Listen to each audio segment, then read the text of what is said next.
With Barack Obama was put in office for two reasons. One was domestic, one was international. Every president of America is given a domestic mandate and an international mandate. Barack Obama's international mandate was to make Africa and its resources safe again for Western exploitation, in particular through the AFRICOM program of putting United States military bases within African soil, geographically located close to places with high levels of mineral reserve. So what's going on in Ghana right now? An agreement between the Ghanaian government and the United States to put a military base in Ghana. This is all strategic to make sure that if Africa ever decides to rise up and push back against European imperialism, aka white supremacy, they will not be in a military position to be able to do that. So Obama succeeded.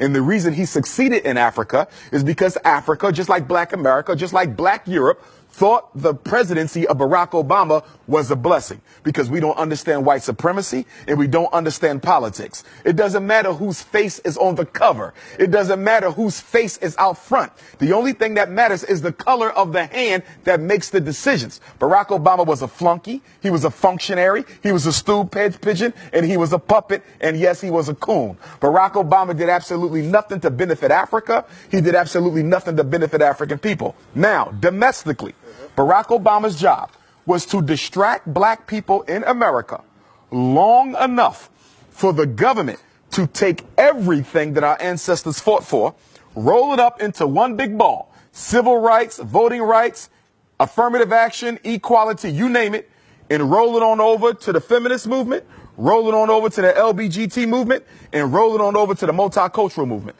So today in America, whenever you hear civil rights discussed, Black people are not in the conversation. It's gays, it's feminism, or it's multiculturalism. They use Barack Obama to take everything Black people fought for and give it to people who have never fought for Black people. What do you know about the situation of Black people in France? I'm somewhat familiar because I tend to study the international situation. Not thoroughly familiar, but I will say this.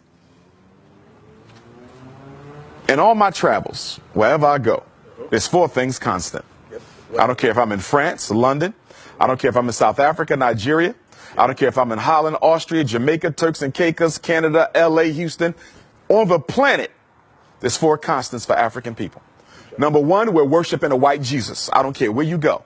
Black people in love with a white Christ. That's number one. Number two, you have mass incarceration of Black males at a rate 4 or 5 times their percentage of the population in that particular state. Number three, you have miseducation of Black children.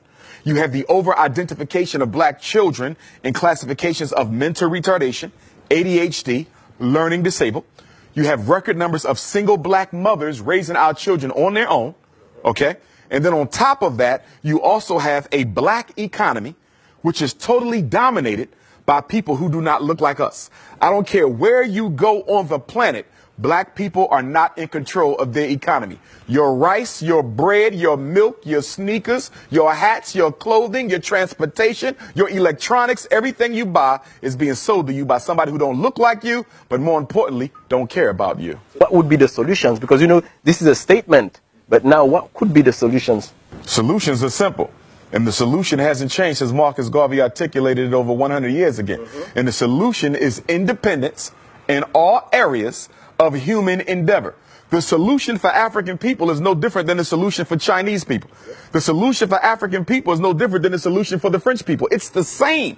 It's no secret. It's not hidden under a rock. We have to do what everyone else has done, and as build ourselves up independently, economically, educationally, spiritually, socially, politically. We must become a power base, which we are not, as we are today, with all of our doctors, with all of our college-educated folks, with all of our Black capitalistic business owners who are only looking to get rich themselves but do nothing to raise the general economic condition of Black people. We are still a race of dependents.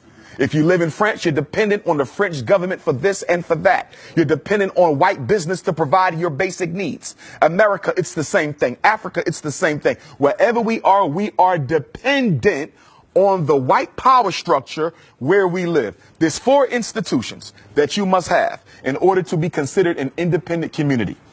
We don't have them nowhere in space and time at the same time. A hospital to protect African life. A supermarket okay, for nutrition to preserve African life. Education, to prepare the next generation of African children for the role that they must play in the freedom struggle. And number 4, a bank to finance the building of infrastructure and institutions and organizations and programs where we live. You cannot find those 4 things totally owned by African people anywhere on the face of the earth, but we will call ourselves free. There's 2 types of freedom. There's a freedom and there's an freedumb. White people have the freedom. We have the freedom because we're too politically uneducated to recognize that it doesn't matter if you can drive a Mercedes. It doesn't matter if you can live in a white suburb. It doesn't matter if your black child can go to a white school. At the end of the day, what do you control? What do you own? What do you produce? What do you distribute? Marcus Garvey said, a race without power and authority is a race without respect. A race that doesn't respect itself automatically forfeits the respect of other people. So you say, where did we begin? 2 things. Education and economics. It's going to be hard to break the psychological chains of slavery as long as just about everyone in this room went to a white school to get their education, a white public school to get that education. And what is the function of public education? Whether it's UK, France, Austria, Germany, USA, it doesn't matter. The purpose of education for African children in a European context is to teach the African child that you are second place and that is where you will always stay. And the only way you can rise above it is if we give you permission to rise above it. The education system's job is to make sure black children never come to believe that they have a right to replace the white boy being in control. That was the next question I was going to ask you, because, you know, when we speak about African Americans, do you think that African Americans are truly and deeply aware of their African roots? Well, I don't think that's a question just for African Americans.